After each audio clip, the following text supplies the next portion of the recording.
told, don't have pride in anything, don't be arrogant in anything. You show me an arrogant dude who has his life all together, that's the kind of man I respect. I don't care if you come along and say, I'm the Don. I got my wife, she loves me. I got my children, she loves me. I know I can afford to feed them. I don't need anyone but myself. That's the kind of person I respect. Sure. And so many people come to me and they're like, oh, but you come across as arrogant. I said, my life's just fine. And maybe you should be more arrogant, and you won't take so much crap from people, and you might get somewhere. Just try to install some pride in people. And you are improving lives. I mean, we had this discussion before, about these socioeconomic conditions, but you're actually taking action. You and your brother are taking action and actually improving people's lives, therefore improving the world. I mean, we're in Los Angeles right now. You have a group of people down the street at another facility where you're doing training right now. We're training them right now. And I mean, we had 100 people in the Transylvanian mountains. You guys came out. Like, it was crazy how fast it's come off. And Michael, so I'd like to hear Cernovich's point of view on this, but I really am a believer that if you're an able-bodied man in the West, you can get your life together. I don't care how bad it starts. I don't care, like, I have a sub story, you have a sub story, Mike has a sub story. None of us had a perfect start. But if you're an able-bodied man with the right mindset, there's no reason to live anything other than a nice, good, comfortable life. You may not be a billionaire, but you're gonna have a wife who respects you, you're gonna have children, you're gonna have money in the bank, and everything's gonna be fine. And that's my personal view. Yeah, all the information's there. That's why, in a way, I'm simultaneously empathetic to people's condition, but also very intolerant, where I'm just like, you're pathetic. Like, I just don't even want your energy near me. Like, what do you mean? You're physically able to walk. You don't have any defects or whatever, and you're just, oh, I don't know, I can't do that, or why do you do this, or what if I do this, or how do I do that? I was like, you can't pick up a book, right? You just, or you can now go to the internet. You can game theory any kind of thing out, and the thing I like about your approach is that you just don't allow people to ask questions. Like, no, you have to give me a situation. I went into this job, I applied, I've talked for half an hour, here's the way the interview did, what went wrong, versus, oh, how do I find a job? It's like, get out of here. Absolutely. Just get out of here. It's super adult space, because I've kicked people out. I've had people who join, and they don't listen, or they don't show, call it showing receipts. Show me something you're doing. So 1 week we'll say, you're gonna do something impressive this week. I don't care what it is, you better show it. If you don't do it, then you get kicked out. And that's the reality. And that's the reality of life, man. That's the reality of life. You can't be sitting around waiting for things to happen to you. Also, I think, especially in the West, a lot of people's problems are all in their mind. And I'm not saying that mental conditions aren't real, because absolutely some are. But I try and explain to people, look, the only thing on the planet you have genuine control over is your state of mind.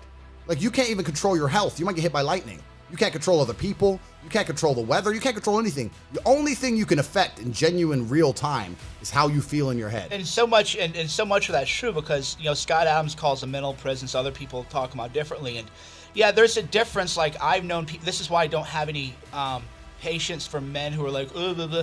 Like, my mom was bipolar. Like, I know what a real mental illness is. You don't have a mental illness. You're just a pussy. You're just pathetic and afraid to take any kind of action.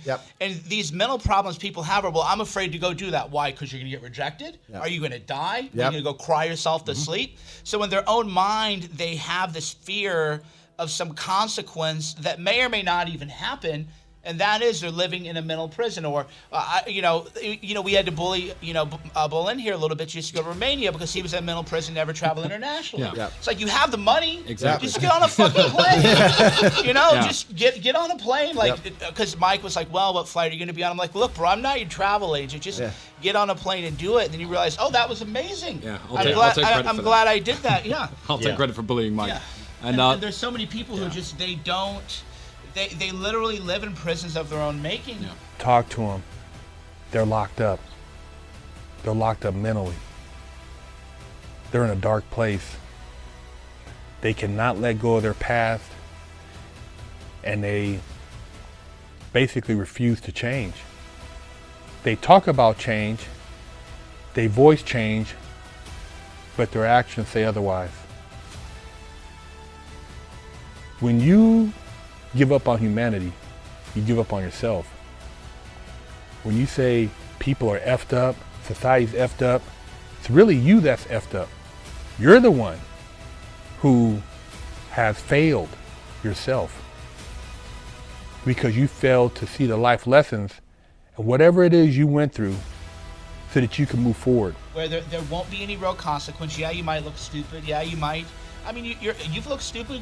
Everyone has. You have to. Everyone has. Right. And the worst thing is these prisons are propped up by people who care about them. And I say care if this was video, I say care in apostrophes because they think they care by reinforcing someone's negative behavior and attitudes. If someone comes to me and goes, "Oh, I get really shy and anxious," I'll say, "So?"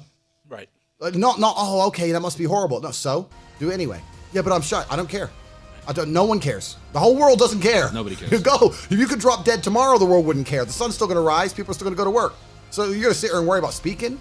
Like, so many people are trying to be supportive, especially in the West. You have these family units and people around other people, and they think they're doing the right thing by being supportive, when really you just need to be told, piss off. Yeah. I don't care. I'm not interested in your excuse. And this is what you're teaching in the War Room. Yeah, I was going to say that is one thing I will add about the War Room. We are a movement of positivity. Me and Andrew are not archetypes that every man should try to strive to be. However, you guys have seen my house. You've seen the cars I drive. None of it's fake. You've seen the women that I date.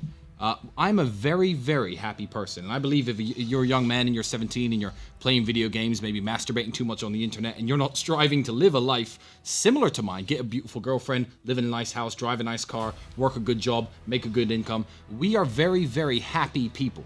And we tell people, I think, what they need to hear, rather than reinforcing these negative stereotypes. Oh, you're sad. Well, maybe you should see a psychiatrist. Maybe you should pop some pills. That's going to fix your sadness. No. Happiness is a super interesting, and shut me up if I'm talking too much, but happiness to me is a super interesting concept. Because when people come to me and say, I'm not happy, I say, why should you be happy? They're like, what do you mean? It's like, who told you should be happy all the time without working for it? Happiness is at the top of a mountain somewhere. You ain't been anywhere. You haven't even climbed it. You haven't even got out of your house. Who tells you? Only Western society has told you should be happy permanently, without reason, all the time. That's not natural. No one, I don't think you should be happy. You're not happy? Why? Well, you're fat and you're lazy. You don't do shit. So, yeah. Unless you're Tristan, or like my wife Shauna, they're blessed with some kind of happy gene. Yeah. Shauna is always happy. Same with Tristan, and then people go, Tristan's the same thing. How do people go, are you a happy person? I'm like, fuck no, I'm not happy, but I'm fulfilled. Like, I'm dumb. I get out of bed like ready to kill it. But nobody who knows me like, oh yeah, Mikey's a real happy, go lucky guy. But the flip side is it doesn't mean I'm depressed either. Exactly. That's it. So people think they're like chasing a dragon. It's like, well, maybe you're not supposed to be happy. Yeah. Maybe you just want to do something that you think is like killing the game, and that's what moves you. And some people, like myself, and probably Michael will agree with me here, I can get happy, but I gotta achieve something big, and then it's temporary, and I gotta do something else big. It's a huge motivator for me. Like, it's the reason my life's amazing. But Tristan's happy about everything. He'll be like, guys, I love that podcast. That was so good. Meanwhile, I'm like, that was a good show, but like, I need, I will slightly defend myself here. 8 years ago, when I was driving a broken-ass car and sleeping on my friend's couch, I was not happy all the time. I've reached a point, and I've put a life together for myself where basically nothing can upset me. Some Twitter trolls come at me. That's the worst thing that could happen to me in a day. And I laugh, I smile, I go out with my girlfriend.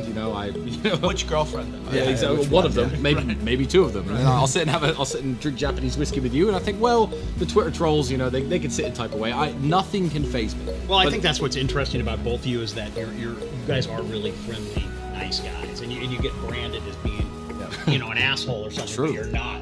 I know Mike and I were going out to grab coffee in Romania, and we were trying to figure out how we were going to get there, and we were teasing that we were going to take Tristan's Lamborghini, and Mike and I like, oh, here's the key, and the key was actually sitting on the counter, and he thought we legitimately took the car, and he wasn't like calling us and freaking out and stuff. He was like, well, have fun. My rule is this: I don't let anyone drive my car who couldn't afford to buy me a new one. So, Mr. Boland, I would have written you a very big invoice with a few extra, Romanian add-ons there for fees and my truck.